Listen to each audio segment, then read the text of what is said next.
Listen up, world, because what you're about to hear will shake you to your core. Imagine this: a land torn apart by endless conflict, where babies starve in their mothers' arms, where entire cities crumble into dust, and where the cries of the innocent are drowned out by excuses and denials. This isn't some dystopian nightmare from a movie. This is Gaza, right now, in 2025, and the famine gripping it isn't just a headline, it's a horrifying reality that's been ignored for far too long. Governments point fingers, aid workers scream for help, and one side keeps insisting everyone's lying. But today, we're ripping the veil off.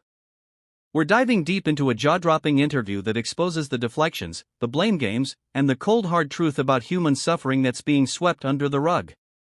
Buckle up, because this conversation between journalist Louis Goodall and Israel's Fleur Hassan-Nahum isn't just talk, it's a mirror held up to power, revealing cracks that run deep. And trust me, by the end, you'll be questioning everything you thought you knew about accountability in war. Let's set the scene. The United Nations has just dropped a bombshell: famine has officially hit Gaza City and its surroundings. Not on the brink, not maybe soon, it's here, devouring lives like a silent killer. We're talking skeletal children, desperate families scavenging for scraps, and a humanitarian catastrophe that's spiraling out of control. Aid groups are sounding the alarm louder than ever, but Israel's response? A shrug and a claim that it's all propaganda. Enter Fleur Hassan-Nahum, former deputy mayor of Jerusalem and Israel's special envoy for trade and innovation. She sat down with Louis Goodall on LBC, and what unfolded was pure fireworks, a clash of facts versus spin that left jaws on the floor. Goodall kicks it off straight. What's your reaction to this UN report confirming famine in Gaza City? Hassan-Nahum doesn't miss a beat. She fires back with a history lesson laced with skepticism. It's fascinating how many times we've teetered on the edge of disaster, she says, her voice steady but laced with doubt. She recalls November 2023, when Gaza was supposedly about to run dry on fuel, but nope, that was a fabrication. Then March 2024 rolls around, another dire warning of impending starvation that fizzled out. And don't forget that heart-wrenching claim a few months back about 14,000 babies doomed to die within a day from hunger. Total hoax, she insists. Why? Because all these reports drink from the same poison well, data straight from Hamas, the terrorist group pulling strings in Gaza. Goodall pushes back hard. Why won't your government let journalists in, he demands. It's a killer question: if everything's above board, why the blackout? Hassan-Nahum pauses, then explains she's no military expert, but here's the deal: allowing reporters in would handcuff Israel's operations. Hamas uses human shields, she argues, turning civilians into barriers. Journalists could become unwitting pawns, forcing Israel to fight with one hand tied. It would change the whole game, she stresses. And hey, it's not unprecedented, wars have raged without press access before. But Goodall isn't buying it. I'm sure that's not the case in every conflict, he retorts.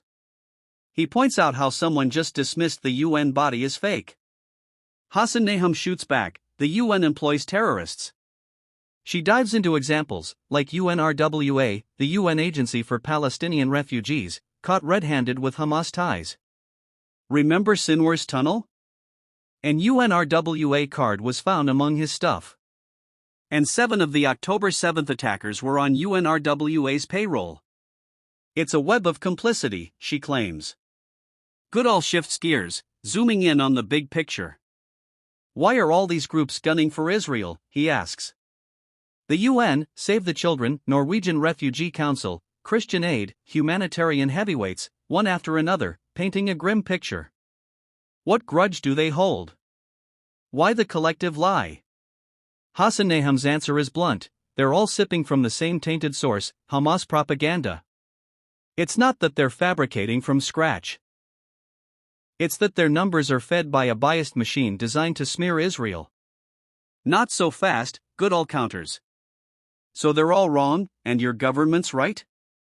No, she clarifies, it's the source that's rotten. Then he drops a bombshell stat from Save the Children: boots on the ground in Gaza with actual clinics. In the first 2 weeks of August, they screened pregnant women and new moms, 61% malnourished. Are they wrong? He presses. Hassan Nahum doesn't deny hardship exists. I'm not saying there's no food insecurity amid war, she admits. War's hell, one Israel didn't ignite, she reminds. But Goodall won't let it slide. A war your government keeps waging, against many Israelis' wishes. She flips it, it'd end if the hostages came home. Why no pressure on Hamas?